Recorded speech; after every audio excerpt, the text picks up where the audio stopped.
চলো দেখি কি বলতে চাইছেন। সব কিছুর মধ্যেই যেন আজ শুধু তুমি। ওয়াও, দেখছো তোমাকে উনি কত ভালোবাসেন, তবুও কিন্তু আজ প্রথম দেখার কথা ভীষণ মনে পড়ছে। সত্যি সেদিন তোমাকে খুব সুন্দর লাগছিল। সেদিন নাকি খুব তোমাকে সুন্দর লাগছিল। দেখো এখানে দুটো কথা লেখা আছে, তুই আমার স্বপ্নের মানুষ, তুই আমার স্বপ্ন। বুঝতে পেরেছো? তুমি তার স্বপ্নের মানুষ, তুমি তার স্বপ্ন। হুম। এবং পিছনে একটা গান আছে, এ হামনওয়া মুঝে আপনা।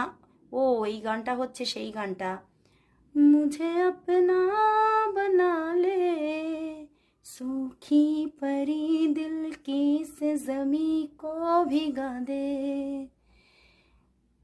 ए हम नवा मुझे अपना बना ले। উনি তোমাকে বলছেন তুই আমাকে নিজের করে নে। আমি ভয় পাচ্ছি, তোকে ভালোবেসে ফেলছি, তাই তোর থেকে সরে থাকছি। বুঝতে পেরেছো উনি তোমার থেকে কেন সরে থাকছে? উনি তোমার থেকে সরে থাকছে কিন্তু তার কিন্তু একটা বড়সড় কারণ আছে। ওকে।